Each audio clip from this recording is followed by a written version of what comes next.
নমস্কার বন্ধুরা, ঝর্ণা ঝুমা কিচেনে সবাইকে স্বাগত। আজ আমি সিম্পল ভাবে একটা পনিরের রেসিপি আপনাদের সাথে শেয়ার করব। ঘরে থাকা কিছু উপকরণ দিয়ে আপনারা আরামসে তৈরি করে নিতে পারেন এই রেসিপিটা। খুব সিম্পল ভাবে আমি তৈরি করব।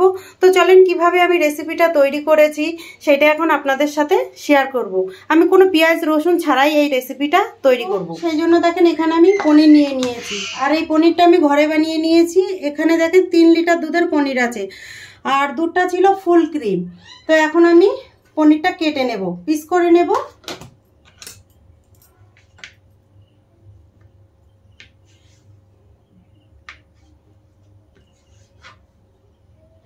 যে যেরকম পিস পছন্দ করেন সে সেই রকম করবেন। আমি একটু বড় বড় করে করব পিস।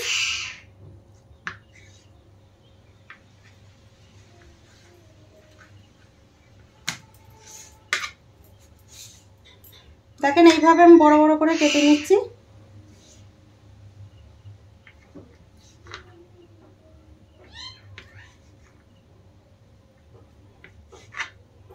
ঠিক এই সাইজের করে কেটে নিচ্ছি পনির।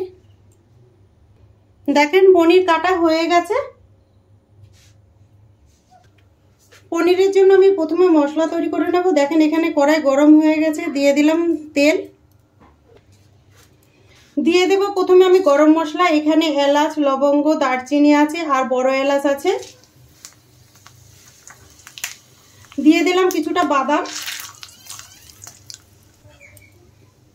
বাদামগুলো একটু ভেজে নেব হালকা।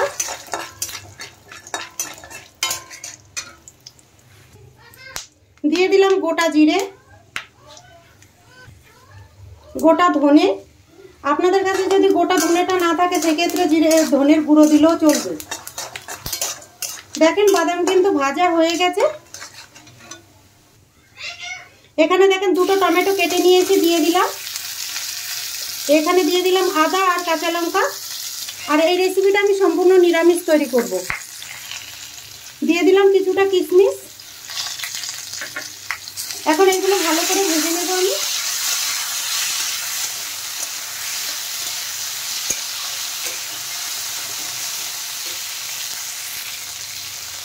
চারটে কাজু বাদাম দিলাম। কাজু বাদামটা যদি না থাকে তাহলে ওই বাদামটা দিয়ে চিনে বাদাম দিয়ে করলেও হবে। সামান্য নুন দিয়ে দিচ্ছি। নুন দিয়ে দিলে টমেটো নরম হয়ে যাবে।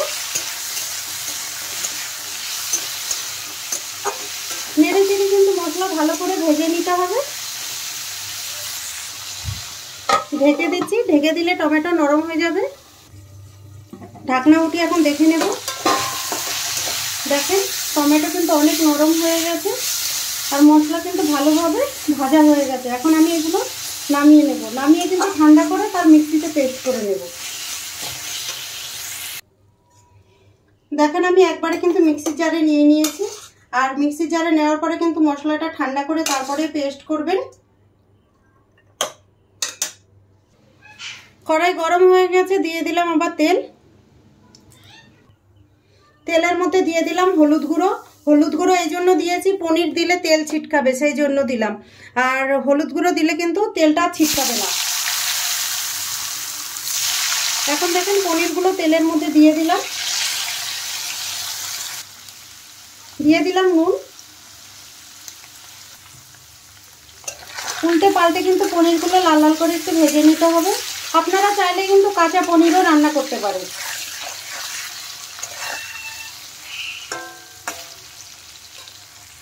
এখানে দেখেন বাটিতে আমি গরম জল নিয়ে নিয়েছি, আর গরম জলের মধ্যে দিয়ে দিলাম কিছুটা নুন। নুন দিয়ে দেওয়ার পরে একটুখানি নেড়ে দিচ্ছি। এদিকে দেখেন পনিরগুলো ভাজা হয়ে গেছে, আমি তুলে নিচ্ছি। এখন ভেজে রাখা এর মধ্যে দিয়ে দিলাম। দেখেন সব পনিরগুলো আমি এইভাবে জলের মধ্যে দিয়ে দেব। গরম জলে পনিরটা দিয়ে দিলে কি হবে, পনিরটা খুব সফট হয়ে যাবে। পনির ভাজা তেলের মধ্যে এখন আমি ক্যাপসিকামগুলো একটু ভেজে নেব।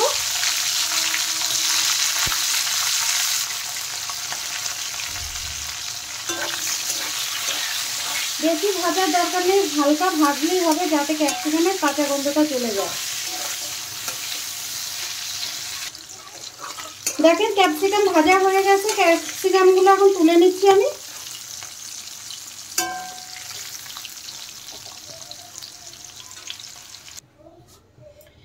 ফোড়নে দিয়ে দিলাম শুকনো লঙ্কা, তেজপাতা আর গোটা জিরে। জিরে একটু হালকা ভেজে নিতে হবে, তাহলে কিন্তু গন্ধটা খুব ভালো আসবে। দেখেন মশলা ভাজা হয়ে গেছে আর খুব সুন্দর একটা গন্ধ আসছে। এখন আমি মশলা পেস্টটা দিয়ে দেব। যে মশলাটা আমি আগে ভেজে নিয়েছিলাম সেই মশলাটাই পেস্ট করে দিয়ে দিলাম। ভালো করে একটু তেলের সাথে মিশিয়ে দিলাম। দিয়ে দিলাম হলুদ গুঁড়ো, খুব সামান্য নুন দিয়ে দিলাম। যেহেতু আমি পনির যে ডুবিয়েছি তার মধ্যে নুন দিয়েছি, সেই জলটা আমি ব্যবহার করব, তাই নুনটা একটু খুব কম দিয়েছি। দিয়ে দিলাম লঙ্কা গুঁড়ো, ঝালটা আপনাদের পছন্দ মতো দেবেন। এখন মশলা মিশিয়ে ভালো করে কষিয়ে নেব।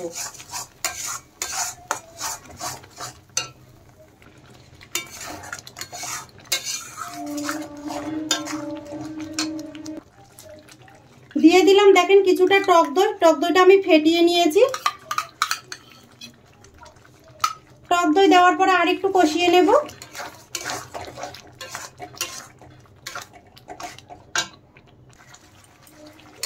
দেখেন মশলা কিন্তু ভালোভাবে কষানো হয়ে গেছে।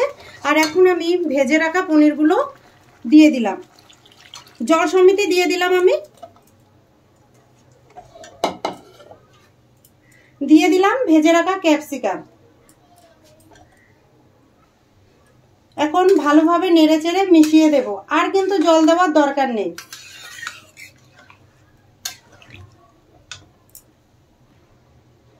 দিয়ে দিলাম খুব সামান্য চিনি, যেহেতু নিরামিষ পনির তৈরি করছি আর পনিরে একটু চিনি দিলে টেস্টের ব্যালেন্সটা ঠিক থাকে। তো এখন নেড়েচেড়ে দিলাম একটুখানি। আর আপনারা যদি চিনিটা না দিতে চান তাহলে স্কিপ করতে পারেন। দেখেন ধীরে ধীরে কিন্তু পনিরের ঝোলটা ফুটতে শুরু করেছে। দেখেন পনিরের ঝোল কিন্তু অনেক গাঢ় হয়ে গেছে। এখন আমি দিয়ে দিলাম কিছুটা কসুরি মেথি। দিয়ে দিলাম গরম মশলা গুঁড়ো।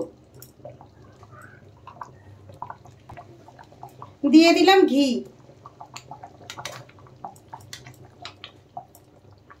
এখন ভালো করে মশলার সাথে পনির মিশিয়ে দেব।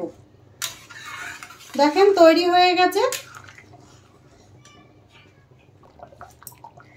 দেখেন তৈরি হয়ে গেছে। এখন আমি গ্যাস বন্ধ করে দিলাম।